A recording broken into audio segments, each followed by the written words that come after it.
Estudou, nesse tempo que a gente ficou na escola, a classificação de seres vivos, os vírus, certo? As bactérias, que é o reino Monera, e agora a gente vai para o reino protista. Aí, quais são as diferenças entre eles? Se vocês lembrarem bem, os vírus, a principal diferença deles para todos os outros é que os vírus não possuem célula, né? Eles têm apenas uma cápsula de proteína, e dentro dessa cápsula de proteína tem DNA e tem RNA, ok? Você pega o reino Monera, que são as bactérias, né? Quais são os seres que pertencem ao reino Monera?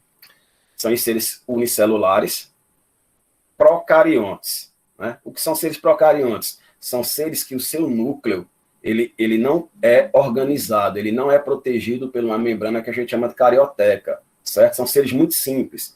Além disso, do núcleo não ser organizado, né? Eles só possuem um tipo de organelas que são os ribossomos, que têm a capacidade para produzir proteína. Então, são seres muito simples. Quando você chega no reino protista, qual é a diferença dos protozoários ou das algas que pertencem ao reino protista para as bactérias? É que aqui, todos os seres vivos, todos eles vão ser eucariontes. O que é isso? O núcleo desses seres vivos, eles vão ter uma divisão, eles vão ter uma proteção da carioteca, vai ser envolvido pela carioteca, certo? Fora isso, todo ser vivo que é eucarionte, e a partir de protista, daqui para frente, todos vão ser eucariontes, certo? Os protozoários, os animais, os vegetais, todos vão ser eucariontes, certo? E outra diferença deles, como eu ia dizer, é que eles possuem várias organelas celulares que têm funções. Por exemplo, cada célula de um ser vivo desse, a mesma coisa posso dizer da nossa, existe uma organela chamada mitocôndria, por exemplo. A função dela é fazer a respiração celular. Existe outra organela celular chamada de lisossomo. A função dela é fazer a digestão celular. Então, a gente vai ter várias... Oi. Todo protista, ele é heterotrófico? Todo protista é heterotrófico. Não. A gente vai ter os que são autótrofos e os que são heterótrofos. Quando eu passar o slide, você vai perceber. Mas, por exemplo, todas as algas, certo? Sejam elas unicelulares, formadas por uma célula só, ou pluricelulares, elas vão ter a capacidade de fazer fotossíntese. Então, elas são capazes de produzir o seu próprio alimento. Resumindo, são autótrofos. Compreendeu? Ah, ok. Beleza? Então, ó, os seres eucariontes são seres mais complexos, incluindo nós, né? Nós temos nossas células com várias organelas, como eu disse, que têm funções. Você pega uma bactéria, por exemplo, a função de respiração, a função de produzir enzimas para digestão, tudo isso é feito pela membrana dela. Ela não possui essas organelas que têm a capacidade de fazer essas atividades metabólicas dentro da sua célula, certo? Deixa eu passar aqui. Morfologia, o que é isso? Como é a forma deles? Como eu tinha dito, todos são eucariontes, certo? Lembrem-se disso, gente. A gente tem, vamos lá, a gente estudou até agora os vírus, que não possuem célula, certo? Estudou as bactérias e cianobactérias, que são procariontes, e depois de bactérias, todos vão ser eucariontes. Então, resumindo, se tivesse uma pergunta, quais são os seres vivos que são procariontes? Bactérias e cianobactérias. Não existe outro que são procariontes. Já os eucariontes, a gente vai ter os protistas, a gente vai ter os fungos, a gente vai ter todos os vegetais e também vai ter todos os animais, certo? Aí ele diz, ó, todos eucariontes. O que é um eucarionte, professor? O que eu já falei ali atrás. Núcleo com membrana nuclear ou carioteca, quer dizer, o núcleo dele é envolvido por uma membrana, tem uma proteção ali, é um núcleo organizado. Terceiro tópico, citoplasma com todas as organelas celulares. Como eu tinha dito, a gente vai ter mitocôndrias, a gente vai ter lisossomos, a gente vai ter organelas como o complexo de Golgi, que serve para empacotar substâncias, a gente vai ter organelas como retículo endoplasmáticos, que serve para transportar substâncias dentro da célula. Então, existe uma série de organelas celulares, certo? Podem ser unicelulares, podem ser pluricelulares, né? As algas, por exemplo, a gente vai ter as que são unicelulares e vai ter as que são pluricelulares. Parede celular presente em alguns. Primeiro, o que é uma parede celular? A gente tem as estruturas da célula como membrana, citoplasma e núcleo. certo? Porém, alguns seres vivos, eles têm uma membrana a mais, que é justamente essa parede celular. E qual a função dessa parede celular? É dar uma maior resistência a esses seres vivos. Como são seres vivos mais frágeis, eles precisam de uma resistência maior. E a função dessa parede celular é o próprio nome diz, parede. É dar resistência, proteção a esses seres vivos, certo? Aí ele diz aí no final, os protistas pluricelulares não formam tecidos verdadeiros. Vamos lá, por que ele diz isso? Vejam só, se você pegar, primeiro, o que é um tecido? Alguém sabe o que é um tecido, quando a gente fala de biologia, obviamente, tem alguém que saiba? Não faço a mínima ideia. Vamos É lá. a junção de várias células. Isso, quem foi que falou?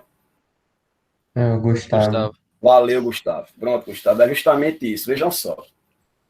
Na realidade, ele diz, tecidos verdadeiros, não formam tecidos verdadeiros. Primeiro, o que é um tecido? Um tecido, como você falou, é junção de várias células.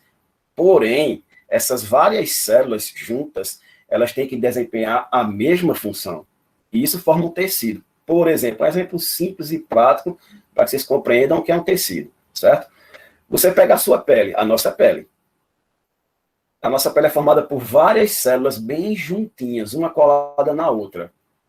Todas elas têm mesma forma, todas elas têm mesma função, que é dar proteção ao nosso corpo. Elas revestem todo o corpo. Então, a pele é um tecido. Na realidade, a pele é formada por um tecido chamado de tecido epitelial. A pele em si, ela é um órgão, que é o maior órgão do corpo humano, certo?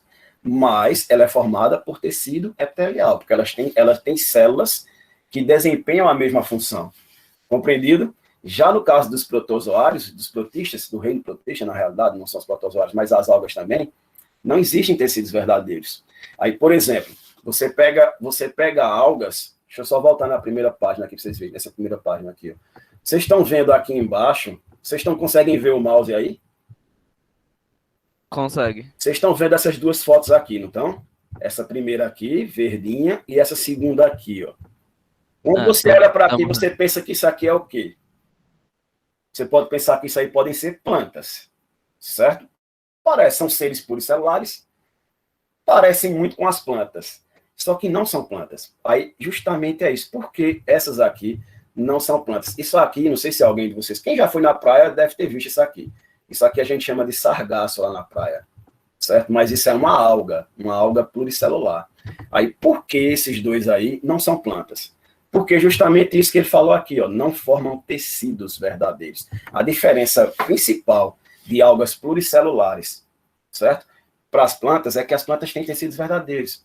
Quando a gente for estudar o reino das plantas, vocês vão ver que lá a gente tem os tecidos que têm funções. Então a gente vai ter o tecido que tem função de proteção, a gente vai ter o tecido que tem função de transporte de substância. Então, as plantas têm tecidos verdadeiros. Já as algas não têm. São células que estão juntas, porém elas funcionam de forma independente. Elas não funcionam de forma conjunta para fazer uma ação. Ficou compreendido isso? Aham, ficou muito. E aí veja só qual é a diferença. Por isso que uma está no reino protista e outra está no reino das plantas. Porque, por exemplo, se a gente tivesse um microscópio, tivesse em sala com um microscópio eletrônico, pegasse uma célula de uma alga pluricelular e pegasse uma célula de uma planta, qualquer planta, as células, elas seriam muito parecidas, certo? Para não dizer quase que idênticas, muito parecidas. Como se pega uma célula, prof? Você retira, por exemplo, para pegar uma célula de uma planta, pode pegar uma folhinha, certo? Quando eu digo pegar uma célula, veja só, não é que eu vou pegar uma em si, eu vou pegar um pedacinho de uma folha, que quando eu botar no microscópio, a gente vai ver várias células juntas, compreendeu? Ah, entendi. Compreendeu, né? É assim que a gente vê. Se a gente pudesse fazer isso, tivesse um microscópio eletrônico, que lá na escola não tem, lá só tem aquele que a gente só consegue enxergar com os nossos olhos, ele não tem um aumento do computador, a gente vê que as células são muito parecidas, quase que idênticas. Porém, é o que eu disse para vocês. Quando você pega as plantas, formam tecidos verdadeiros. Quando você pega o protista, as algas não formam. É por isso que uma está no reino protista e as outras estão no reino das plantas. Aí então diz, as algas fala. não são plantas? Então, tipo, as algas não são plantas? As algas não são plantas, justamente. Agora veja como é interessante. Lá atrás, quando foi feito os sistemas de classificações, elas um dia já estiveram presentes no reino das plantas. E aí, quando se estudando percebeu essa diferença, houve a separação. Compreendesse? Na realidade, para a evolução, né, é como se as plantas terrestres tivessem surgido através das algas que vêm do mar. Seria uma sequência evolutiva, certo? Mas vamos continuar. O habitat, vão viver na água, obviamente, né, tanto no mar como na água doce. Aí ele diz nutrição, heterótrofos e autótrofos. A gente vai ter os heterótrofos, os autótrofos e os mixotróficos. Vamos lá, só para relembrar. A palavra autótrofo, auto quer dizer eu, né? Então, o que é que acontece? Autótrofo produz o seu próprio alimento. Aí ali tem algas verdes. Como é que elas produzem? Fazendo fotossíntese. O mesmo processo que as cianobactérias fazem e o mesmo processo que as plantas fazem, certo? Heterótrofos não conseguem fazer fotossíntese, não conseguem produzir o seu próprio alimento. Então, eles vão precisar retirar do meio em que vivem esse tipo de alimento.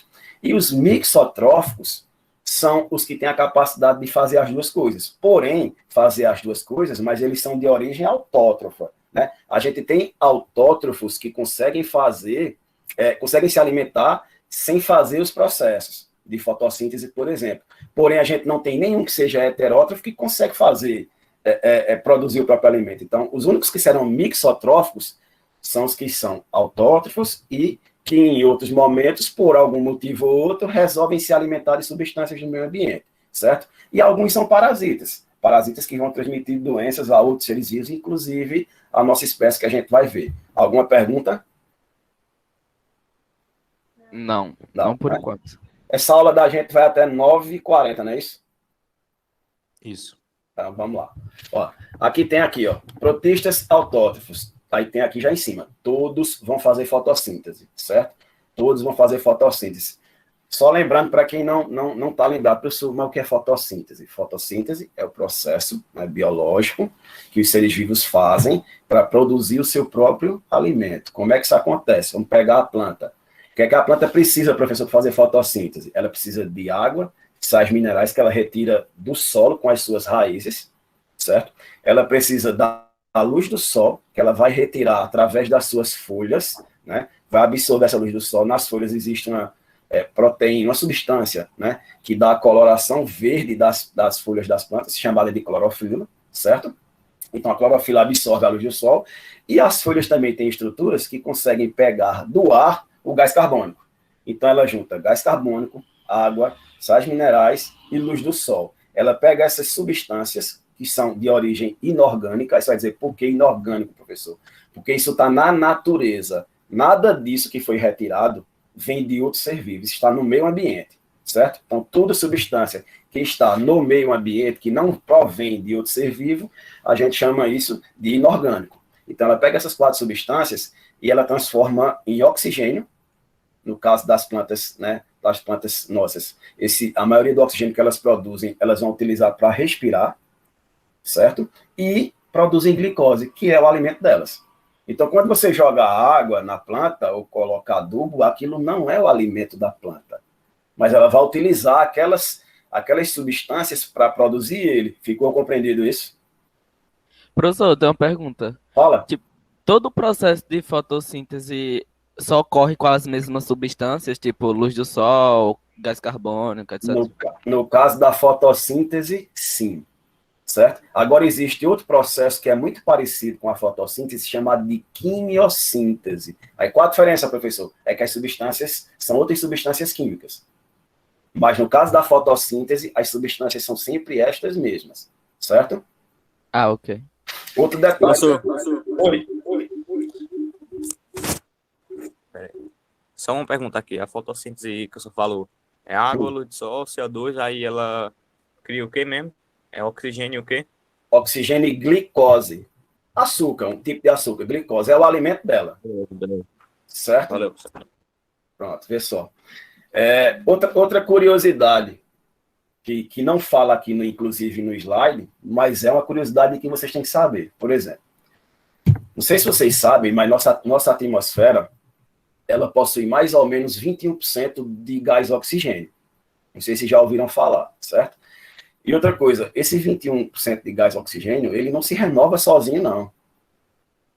Ele não se renova sozinho, certo? Não é que simplesmente isso vai durar ali para sempre, não. A gente depende, escuta o que eu estou dizendo, depende exclusivamente dos seres que fazem fotossíntese, certo? Você pega as plantas, nossas, a maioria delas, como eu disse, o oxigênio que ela produz na fotossíntese, ela vai utilizar para ela respirar, porque ela também respira por gás oxigênio. Porém, as algas, que é justamente isso que está na nossa tela aqui, são elas quem mantém esses 21% de oxigênio na atmosfera estável. Porque elas fazem fotossíntese, e ao fazer essas fotossíntese, elas produzem oxigênio em grande quantidade. E esse oxigênio em grande quantidade que elas produzem, vai a maioria dele para a atmosfera, para equilibrar esses 21%. Então, resumindo, se houvesse alguém no planeta que tivesse a capacidade de tentar destruir esses seres aqui, consequentemente, por tabela, ele ia causar a extinção de todos os outros seres aeróbios que precisam de oxigênio como a gente. Então, veja como é interessante. Nós dependemos das algas para sobreviver. Se elas não existissem, nós não estaremos aqui. Compreenderam? Sim. Sim. Alguma pergunta nisso? Não, né? Não. Veja só, Não. Vou tentar acelerar um pouquinho, porque senão a gente não consegue ver todo o assunto. Mas qualquer coisa, diga, professor, que aí eu paro, certo? Vocês estão vendo que aí se divide em dois grupos. Unicelular, formado por uma célula só, e pluricelular, formado por muitas células, certo? O que é que se vai mostrar aí? As principais características de cada uma delas. E aí a gente vai rapidamente falar sobre, certo? Veja a primeira são as euglenas, certo? Aí ele diz, vivem em água doce, possuem flagelos. O que é o flagelo? Flagelo é essa estrutura que vocês estão vendo aqui em cima. O rabinho do espermatozoide lá, certo? E esse flagelo vai servir para essas algas se locomoverem na água, ok? Aí ele diz, ó, possuem flagelos, certo? Apresenta uma película envolvendo a membrana celular, que é bastante flexível. Então, a membrana dela é flexível, até porque ela precisa, como ela é um ser vivo unicelular, ela precisa ser muito flexível para ter movimentação, certo? Possui uma estrutura próxima ao flagelo, responsável pela percepção luminosa. Então, ela tem um sensor, vamos assim dizer, que fica procurando o sensor que fica procurando a luz. Para que a luz, professor? Para fazer fotossíntese. Ela precisa de luz para fazer fotossíntese, certo? Possui um vacúolo contrátil ou pulsátil. Primeiro, o que é um vacúolo? Como ano passado já foi muito de forma remota, então a aprendizagem não foi do mesmo jeito. Mas vacúolo, o que é que acontece? As células, tanto das plantas como das algas, elas possuem essa organela aí chamada de vacúolo, cuja função dela é armazenar substâncias, principalmente água, né? Aí ele fala aqui, ó, equilíbrio osmótico. Osmótico, não sei se já ouviram falar, mas vem de uma palavra chamada de osmose. Alguém já ouviu falar nisso? Eu não. Lembram disso? Se não lembram, vamos lá. O que é osmose? Osmose é um processo de transporte de substância na célula. E que substância é essa? Água. A osmose, o que é a osmose, professor? É a entrada ou saída de água da célula, certo? Então, veja, essa organela, ela controla a osmose, quer dizer, ela controla a quantidade de água dentro da célula. Além disso, ó, por ele dizer aqui, ó, contrátil ou pulsátil, o que é isso? O movimento de contração, pensa no seu músculo, contrair e distender. Você só movimenta o braço porque o seu músculo contrai e distende, certo? A mesma coisa vai ser aqui, ó. Como esse vacúolo ele é contrátil, né? Esse movimento do vacúolo vai ajudar que esses seres vivos unicelulares consigam se movimentar mais fácil dentro da água. Ficou compreendido isso? Sim. Nutrição mixotrófica, o que é isso? Eles, primeiramente, vão tentar fazer fotossíntese. Porém, se por algum motivo não conseguem, por exemplo, captar a luz do sol onde estão, eles podem se alimentar de substâncias que estejam no meio ambiente. E a gente chama isso de mixotrófico. E a reprodução é binária. O que é uma reprodução binária? É a reprodução de núcleo se duplica, se divide a célula em duas e uma forma duas células. Lembrando que toda reprodução que for binária, ela é uma reprodução assexuada. O que é isso? Os seres que são reproduzidos são totalmente iguais àquele que começou a se multiplicar. Não existe modificação do ser vivo aqui, certo? Aqui, ó, vocês têm até aqui um videozinho rápido aqui só para colocar, de uma imagem do microscópio eletrônico. Ó. Isso são elas, né, numa gotinha d'água se mexendo. Todo mundo tá vendo? Aham. Beleza? Sim. Vamos para outra. Quanto ao slide, gente, não se preocupe, porque depois eu coloco o slide lá no grupo, certo? Dinoflagelados. A palavra dinoflagelados o dino vem de dois, quer dizer, são algas que têm dois flagelos, certo? Ainda são unicelulares, quer dizer, formadas por uma única célula. Essas não vivem na água doce, são exclusivamente marinhas, só vai encontrar esse tipo de alga no mar, certo? Aí ele diz, muitas possuem a carapaça de celulose, celulose é um tipo de açúcar, certo? Muitos são endocibiontes. O que é isso? Eles vão ter relações de mutualismo, que a gente chama. O que é um mutualismo, professor? É de uma troca, de favor. Eu te dou alguma coisa e você me dá outra em troca. Por exemplo, a gente falou sobre isso quando falou das bactérias que vivem no nosso intestino, que nos ajudam digerindo substâncias que a gente não consegue digerir e, consequentemente, elas também retiram um pouco de nutrientes para ela. A gente chama isso de relações endossimbióticas, certo? Aí ele coloca aqui, tipo de nutrição, mixotrófica. Lembre, mixotrófico quer dizer que pode ser autótrofo, pode fazer fotossíntese, mas pode se alimentar de substâncias do meio ambiente. E outro detalhe que é bem interessante, essas algas aqui, quando elas se sentem ameaçadas, certo? Elas produzem toxinas que fazem com que a cor da água do mar fique vermelha. Não sei se vocês já viram vídeos, né? Mas pesquisarem no YouTube, pode pesquisar no YouTube, maré vermelha. Vocês vão ver a água do mar quebrando, né? A onda quebrando, só que tudo vermelho. Aquilo ali está cheio de toxina dessa alga, certo? Os seres vivos que estiverem ali naquele local ali, eles vão ser intoxicados e podem todos morrer. Inclusive, isso pode ser tóxico até a nós, seres humanos. Então, nunca entre numa água, se você um dia chegar a ver, esse fenômeno de maré vermelha. Tranquilo? Ô, professor, Oi. mas que tipo de coisa exatamente faz essas algas se sentirem ameaçadas ao ponto de liberar essas toxinas?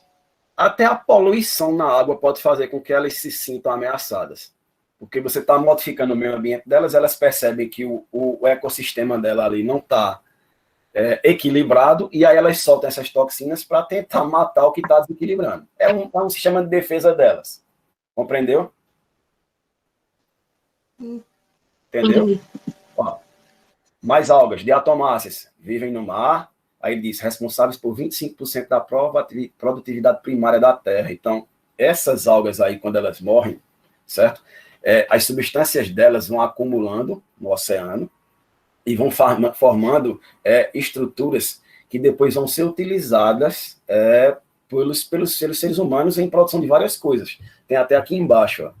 Deixa eu ver aqui. Não é aqui. Os diatomíceos, ó. Os diatomíceos são utilizados na indústria para a fabricação de isolantes elétricos, cremes dentais, filtros e lixa. Então, todas essas coisas, elas são utilizadas, vamos dizer, com restos desses seres vivos depois que eles morrem, que vão acumulando no oceano, certo? Aí tem ali, ó, nutrição, mixotróficas, daquele jeito. Fazem fotossíntese, mas se precisarem, vão absorver substâncias do meio ambiente. E aqui tem uma diferença para as outras duas, ó, a reprodução dela. Ela pode se reproduzir assexuadamente, de forma binária, porém também se reproduz sexuadamente. Então, ela tem os dois tipos de reprodução. Ela pode fazer a reprodução sozinha, ou ela pode trocar DNA com outra alga e se reproduzir sexuadamente. Certo? As crisófitas, que são as algas douradas, vivem no mar, vivem na água doce, né? Podem viver sozinhas, podem estar juntas, várias juntas, formando o que a gente chama de colônia, certo? Outro detalhe que vocês vão ver que tem diferença é a substância de pigmentação, ó, certo? Algumas têm essa daqui, ó, que é a fucoxantina, outras vão ter clorofila, e o que é a pigmentação? É o que dá a cor delas, certo? E é também o que vai servir para que elas absorvam a luz do sol. É através desse pigmento que faz com que a luz do sol seja absorvida pela sua estrutura, certo? Aí ele diz aqui, ó, possui mais de um flagelo, e a divisão também pode ser de forma assexuada ou de forma sexuada, certo? Agora, as pluricelulares, as algas verdes, né? As pluricelulares são aquelas que, quando a gente olha na praia, a gente, quando não conhece, acha que são plantas, né? Mas vamos lá.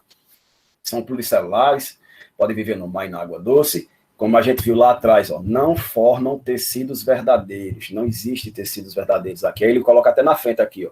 Mas já há uma divisão de trabalho entre as células. Quer dizer, a gente tem ali células que vão fazer uma função ou outra, mas elas não trabalham em conjunto, certo? Podem viver em mutualismos com fungos, formando o que chama de líquens. Mutualismos, lembre, é aquela relação de seres vivos, onde acontece uma troca de favores, né? Um dá alguma coisa para aquele e o outro devolve esse favor com alguma outra substância. A gente chama isso de mutualismo, certo? As algas pardas, que as pessoas chamam de sargaço, a gente encontra isso muito na praia, certo? Quem vai na praia sempre vai encontrar, na maioria das praias, quando a maré baixa, fica lá esse monte de sargaço lá. Então, a gente vai encontrar isso no mar, né? Vocês percebem que aqui o pigmento é, de novo, a fucoxantina. Podem se reproduzir de forma sexuada ou assexuada. E veja, aí eu lembro que eu expliquei esse assunto em uma sala só.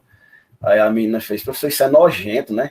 Eu disse, rapaz, não é nojento. Primeiro que é um ser vivo, né? E segundo, veja para que serve aqui embaixo. Ó. Aí ele diz aqui, ó, a parede celular é composta por celulose, né? Aí diz aqui, a alginina é utilizada nas indústrias para fazer sorvete e cosméticos. Quer dizer, todos os cosméticos que as meninas utilizam, cremes, né? Eles vão ter substâncias dessa alga presente, certo? Então vai servir para produzir isso aí também. Perguntas? Nenhuma pergunta? Não. Vamos lá para outra. Algas vermelhas, né? Você vê que o pigmento aqui já é diferente, ó, ficoeritrina. Então, lembre-se, pigmento é uma proteína produzida pelo corpo desses organismos que dá a cor deles, certo? Vivem no mar, reprodução sexuada e assexuada, certo? Outro detalhe, gente, todas essas algas que a gente está falando, lembrem-se, são elas quem mantém o gás oxigênio estável no nosso planeta em 21%. Sem elas, nós não estaríamos aqui. Nunca esqueçam desse detalhe, certo? A reprodução assexuada delas, como é que é? Vamos lá, vejam só. A gente tem a algazinha, a gente tem a alga aqui em cima, o que é que acontece? Isso aqui no meio é o núcleo, isso roxinho. O núcleo é duplicado, certo? E depois que o núcleo é duplicado, todas as outras partes também serão, obviamente, o citoplasma se parte no meio, ó, vai se partindo no meio, onde uma forma duas. Lembre-se, toda reprodução assexuada, o ser vivo se reproduz sozinho, certo? E os seres vivos que vão ser gerados no final são... É uma cópia do outro. É uma cópia do outro, justamente. São cópias do original. Ficou entendido isso, né? Beleza? Uhum. Vejam só agora aqui, ó. A gente tem reprodução sexuada desses seres. Aí veja que nós temos 3 tipos diferentes, ó. Prestem atenção nesse nomezinho aqui em cima, ó. Haplobionte, certo? Vou passar aqui, ó. Vocês vão ver que aparece o nome diplobionte. E depois aparece juntando os dois. Diplobionte. Vamos lá. São nomes extremamente esquisitos, estranhos, mas vamos tentar compreender, certo? Ele diz aqui, ó. A meiose no haplobionte ocorre no zigoto. O que é meiose?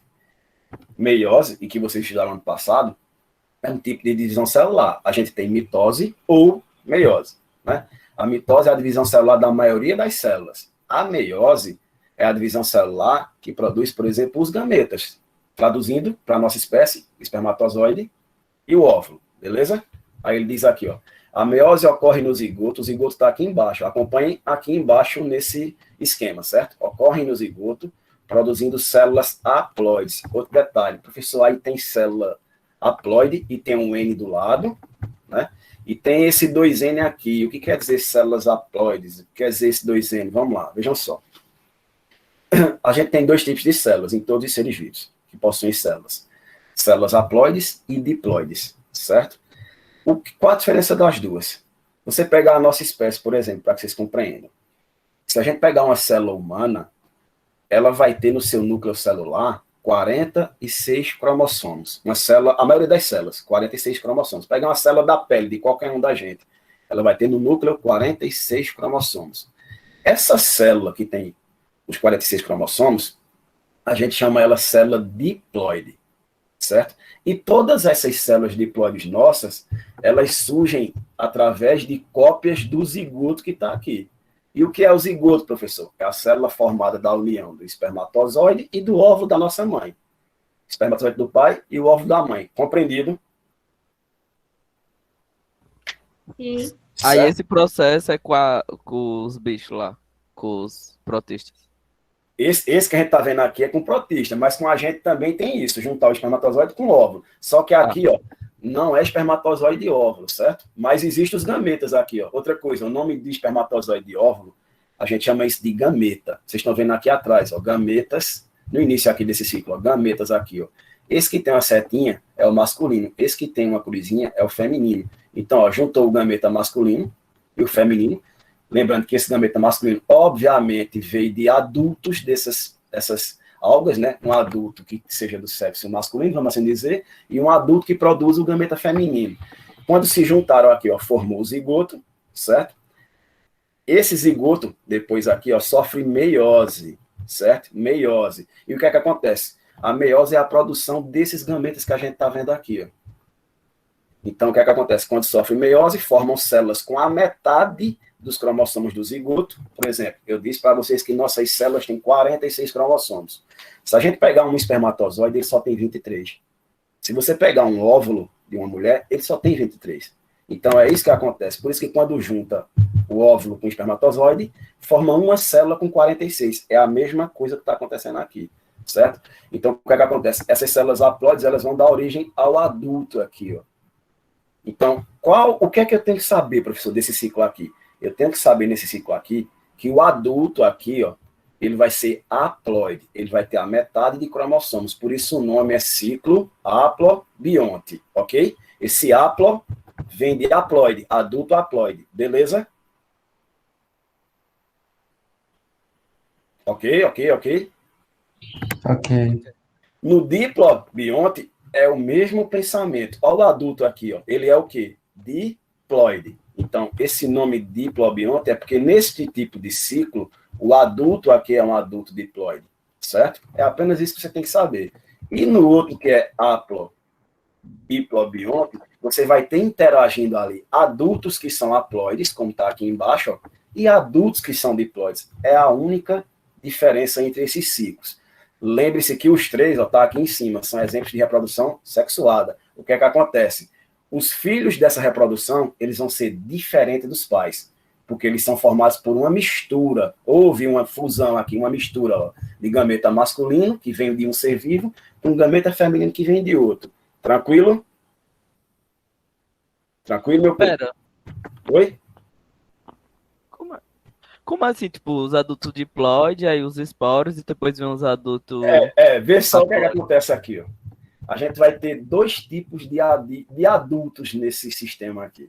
A gente vai ter os diploides, que vão ser formados pelo zigoto, na hora da fusão aqui, certo? Por que ter, professor, adultos diploides e adultos haploides? Porque se você voltar aqui, ó, a gente tem um ciclo onde só existe reprodução entre haploides, e a gente tem um ciclo onde só existe reprodução entre diploides, certo? Esses dois aqui são assim.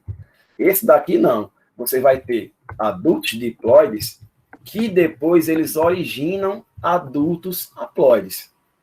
É uma mistura dos dois ciclos. Eles conseguem originar os dois tipos de seres vivos. No caso aqui, seres vivos que têm o dobro dos cromossomos e seres vivos que têm a metade dos cromossomos, certo? Aí ele bota até aqui, ó, tipo de reprodução de todas as plantas, maioria dos fungos e algas. Então, esse tipo de reprodução aqui, ó, é da maioria das plantas, dos fungos e das algas. É desse jeito aqui que acontece. Eles possuem esporos. Se você olhar aqui, ó, esses outros não têm esporos. Aí você vai dizer, professor, o que é esporo? Esporo é uma célula de reprodução que ela fica adormecida e depois, quando ela sente que tem ali um ambiente propício, ela se reproduz. Ela floresce, no caso das plantas, né? A gente falava floresce. Ok? Beleza? Vamos lá. Os protozoários. Tudo isso que a gente estudou até agora foi as algas. Agora a gente vai para os protozoários. 9 e 10, vamos lá para a gente concluir, certo? Aí ele diz aí, ó, são mais de 60 mil espécies, todos são unicelulares, então já é uma diferença para as algas. As algas a gente tem uni e pluricelulares.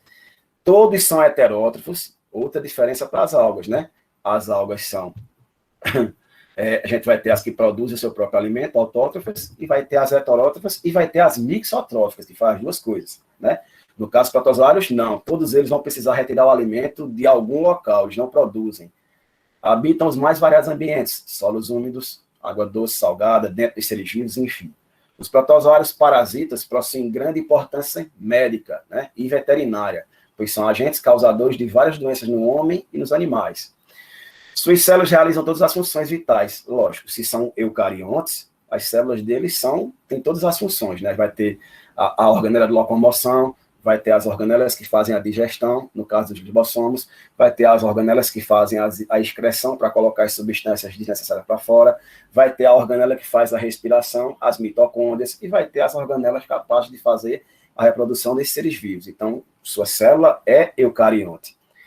Podem se reproduzir de forma assexuadamente, mas alguns podem se reproduzir também de forma sexuada, certo? Vamos lá. Se divide nesses 4 grandes grupos aí, ó, risópodes, flagelados, ciliados e esporozoários. Por que eles estão divididos aí? Ou qual foi o critério que se utilizou, professor? O critério é o seguinte, foi utilizado aí o critério como estruturas de locomoção, a forma dele se locomover, certo? Os risópodes, que são esse primeiro aí, um dos principais representantes são as amebas, certo? E eles possuem uma estrutura que a gente chama de pseudópodes, ou simplesmente falso pés. Pseudo quer dizer falso, podos vem de pé, certo? Falsos pés. Então, o citoplasma dele vai ter prolongamentos, que é como se ele tivesse esses falsos pés para se locomover. Além disso, ele utiliza essas estruturas pseudópodes para agarrar o seu alimento e colocar para dentro da célula, certo? Os flagelados vão se locomover por flagelo, que é aquele rabinho de espermatozoide, o principal exemplo é o Trypanosoma cruzi, certo? E os ciliados, a gente tem ao redor do citoplasma dele vários tracinhos, que são chamados de cílios, né? Parecem esses... acho que o mesmo nome deve ser por causa desses cabelos que a gente tem nos olhos, né? Eles têm esses prolongamentos, não são cabelos, certo, gente? São prolongamentos do citoplasma, mas eles têm isso por todo o corpo. E os esporozoários, esporozoário vem de formar esporos, certo? Eles não possuem nenhum tipo de estrutura locomotora. Vamos ver agora um a um, certo? Ó, os risópodes, aí ele diz, eles emitem expansões citoplasmáticas denominadas pseudópodes. Então, essas estruturas aqui que vocês estão vendo no meu mouse, né, são os tais pseudópodes, né? Então, essas coisas vão se mexendo. Aí, isso vai servir para ele se locomover e também para pegar o alimento, que a gente chama isso de fagocitar, certo? Fagocitose é um processo pelo qual os seres vivos, as células, no caso, elas digerem, capturam alimentos e fazem a digestão. E o nome é fagocitose, porque nesse caso aí são substâncias sólidas. Quando esse alimento é líquido, a gente chama isso de pinocitose, mas esse é assunto do primeiro ano. Depois a gente pode ver isso mais para frente aí, se tiverem dúvida, certo? Ó, a gente tem um videozinho aqui, não sei se vocês vão conseguir ver bem aí, mas está aqui, onde ele mostra a ameba se movimentando. Tem aqui, ó, principais representantes, a amoeba proteus, Entamoeba coli, Endolimax nana e Entamoeba histólica, certo? Essa última, ela causa a amebíase, que é uma doença no nosso intestino, que causa disenteria, né? A gente vai ter que fazer um tratamento com a medicação para matar o parasita, o protozoário, e também a gente vai fazer reposição do líquido que foi perdido através do soro caseiro. Estão conseguindo ver o vídeo aí? Aham, tá se mexendo Ó, bem. tá vendo uma coisa se mexendo aqui dentro aqui dela? Isso é o alimento, isso é o alimento que o pseudópode abraçou. Então aquilo ali daqui a pouco vai parar de se mexer, porque substâncias digestivas estão sendo jogadas nele e ela vai comer esse bichinho que entrou ali. É o alimento dela, feito diz a história. Ok? Que massa. Ok. Vamos passar para o próximo. Ó, os flagelados, protozoários que se locomovem por flagelo, né? Tá aqui o Trypanosoma cruzi aqui embaixo, certo? E a estrutura que é o flagelo. Geralmente eles vão ter 1 ou 2 flagelos, certo? A forma deles vai ser variada, a gente vai ter oval, vai ter forma mais alongada. Alguns vão viver em água doce, outros vão ser parasitas, viver dentro dos seres vivos. E a reprodução deles, geralmente, vão se reproduzir de forma assexuada. A gente tem aqui, ó, a Giardia lamblia, que é esse aqui, né? Que é um exemplo de flagelado. Acho que aqui tem um videozinho mostrando outro exemplo de flagelado, que é o Trichonomas vaginalis. Vamos lá. Vocês estão vendo aqui que os principais são a Trypanosoma cruzi, Giardia lamblia, Trichonomas vaginalis e Leishmania brasiliense. Todos os 4 são parasitas, certo? O Trypanosoma cruzi causa a doença de Chagas. O Giardia lamblia parasita o intestino humano, é uma doença chamada de giardíase, que é muito parecida com a amebíase, certo? O Trichonoma vaginalis vai causar uma infecção no canal da vagina e da uretra, e a Leishmania brasiliense, ela causa o que a gente chama de leishmaniose, certo? Que vai ter, vai ocasionar feridas, né, na pele, tanto nossa como de outros animais, né? Cachorros e gatos são os mais atingidos, mas isso pode ser transmitido para a gente também, certo? Ok? Ok. Antes da gente partir para lá, vamos lá, só para eu falar rapidinho aqui, certo? O Trypanosoma cruzi, não sei se já ouviram falar, mas está aí o nome, doença de Chagas. Como é que isso é transmitido? Existe um inseto chamado barbeiro, não sei se vocês já ouviram falar disso, certo? O que é que acontece? Esse barbeiro, ele se alimenta sugando sangue, então ele pica a nossa espécie e qualquer outro animal, enfim, ele pica e ele suga o sangue, certo? Toda vez que ele se alimenta, o intestino dele é muito pequeno e se enche rapidamente de sangue, então ele pica e defeca ao mesmo tempo, certo, gente? Qual é o grande problema disso, dessa doença em si? Primeiro, não é todo barbeiro que transmite a doença. Para que o barbeiro transmita essa doença, ele tem que picar alguém doente. Ao picar alguém doente, o Trypanosoma cruzi entra dentro do corpo dele, certo? E aí, quando ele picar alguém sadio, ele vai picar, sugar o sangue, vai defecar, e o Trypanosoma cruzi vai estar nas fezes dele. Qual é a primeira reação que você tem quando leva uma picada de algum inseto? Meter a mão, certo? Quando você passa a mão, você espalha as fezes do animal e o Trypanosoma cruzi entra pelo orifício onde o barbeiro fez para sugar o sangue. Ao entrar, ele vai chegar na corrente sanguínea, invadir as células, se multiplicar e vai migrar para órgãos. Geralmente ele migra para o coração. Que eu tenho uma foto dele no livro, é mó feio. Pronto. E o que é que acontece? É uma doença que não tem cura, certo? É uma doença que ela é traiçoeira. Por quê? Porque ela pode passar muitos anos sem a pessoa sentir nada. Então, por isso que não tem cura. Se você conseguisse fazer um tratamento assim que acontece a picada, se você visse o que lhe picou, que é muito difícil, porque esses insetos, eles têm, geralmente eles só saem para se alimentar à noite. E outra coisa também, para que não fiquem preocupados, não é um inseto muito comum em nossa região, certo? É um inseto que é comum mais em locais que tenham grandes matas, florestas, e ele consegue entrar em casas, geralmente, que não são casas feitas às nossas, que são de tijolos. São casas que a gente chama casa de taipa, que é de madeira, certo? Mesmo assim, existe a probabilidade de você pegar essa doença, mas é pequena para a gente que vive em casas que não tem esses locais onde não tem um inseto, precisa de inseto, né? Ele é o vetor da doença. E quando chega no coração, gente, aí o coração da pessoa ele vai ficar inchado, a pessoa vai ter uma série de limitações, né? E vai ter que conviver com essa doença pro resto da vida, não tem cura, certo? Alguma pergunta nisso? Não. Se der um tempinho, eu posto um vídeo que mostra as doenças. Se não, eu posto no grupo. Fala delas mais especificamente, certo? Os ciliados é um grupo maior de espécies. Aí ele diz modo de vida, vida livre. Não são parasitas, certo? Eles vão ver livremente sem parasitar, vão retirar alimento do meio ambiente. Se reproduzem sexuadamente ou de forma assexuada, certo? E muitos deles são ciliados. Se você olhar aqui nessa foto aqui em cima, que não é foto, é um desenho, você vai ver esse monte de prolongamento aqui, ó, no citoplasma. Isso são os cílios. Isso são os cílios, ó. Isso que vai fazer com que ele se locomova, certo? E os esporozoários, perdão, aqui ainda está falando de ciliados, né? Aí ele diz aí, o paramécio, vida livre. O balantídeo coli. Esse daí vai parasitar, no caso, alguns suínos e seres humanos, porém, não vai causar uma doença muito grave, certo? Não existe uma doença causada por ele que seja de forma muito grave. Ela vai ser tratada e vai ser eliminada. O máximo que ele vai causar aí vai ser disenteria, feito lá a ameba.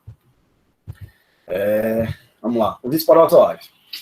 eles não têm estrutura de locomoção, certo? Eles formam esporos. O que é isso? São células que vão ficar ali em forma de dormência, vamos assim dizer, e quando o ser vivo percebe que está num ambiente propício para se multiplicar, o esporo é quebrado e acontece a multiplicação. Todos são parasitas, certo? A gente tem aqui, ó, dois exemplos aqui, Toxoplasma gondii e o Plasmódio. Os dois transmitem doenças. Os dois parasitam o ser humano, né? O Toxoplasma gondii parasita até outros animais. Vamos lá. O Toxoplasma gondii, ele causa taxoplasmose. É uma doença muito comum em gatos ou em cães, certo? Essa doença pode chegar à nossa espécie. Como é que ela chega à nossa espécie? Através do manuseio, por exemplo, das fezes desses animais. Então, quem tem gatos em casa tem sempre que estar cuidando bem para que ele não pegue esse tipo de doença, porque se ele pegar, ele pode transmitir para a nossa espécie, né? É uma doença que existe tratamento, porém, é uma doença que pode ser muito grave, por exemplo, para uma mulher que esteja grávida. Se uma mulher grávida pegar essa doença chamada taxoplasmose, o feto também pega, e aí o nome dela passa a ser taxoplasmose fetal, que pode até causar a morte do feto. Então, para uma mulher grávida, é uma doença muito grave, certo? O plasmódio, ele diz aí, ó, parasita tecidual e intracelular, que causa malária. Provavelmente todos vocês já devem ter ouvido falar da malária, não é isso? Já. Então, a malária é uma doença que também não é muito comum na nossa região. Ela é uma doença mais propícia, né? Aquelas regiões da Amazônia, aquelas regiões lá de cima, do Acre. Então, ela tem uma incidência maior lá. Qual é o grande problema da malária? Primeiro que ela precisa do vetor, do inseto, do mosquito, para picar uma pessoa doente do mesmo jeito e transmitir para o outro, né? Assim que a malária é transmitida pelo mosquito. E aí, o que é que acontece? O plasmódio, quando ele invade o nosso sangue, ele se multiplica e ele começa a destruir, atacar as hemácias. Não sei se vocês sabem, mas as hemácias são os glóbulos vermelhos e são as hemácias que têm a função de levar o oxigênio para todas as células do nosso corpo. Então, o oxigênio que você respira tem que chegar dentro do nosso sangue para que as hemácias levem para todas as células do corpo. Se você destrói as suas hemácias, né, se o plasmódio destrói as hemácias, você diminui a quantidade de oxigênio que chega nas células. O que é que isso vai causar? Anemia, fraqueza, febre por causa da infecção. Então, é uma doença até, de certa forma, grave. Se não tratada, pode levar à morte, certo?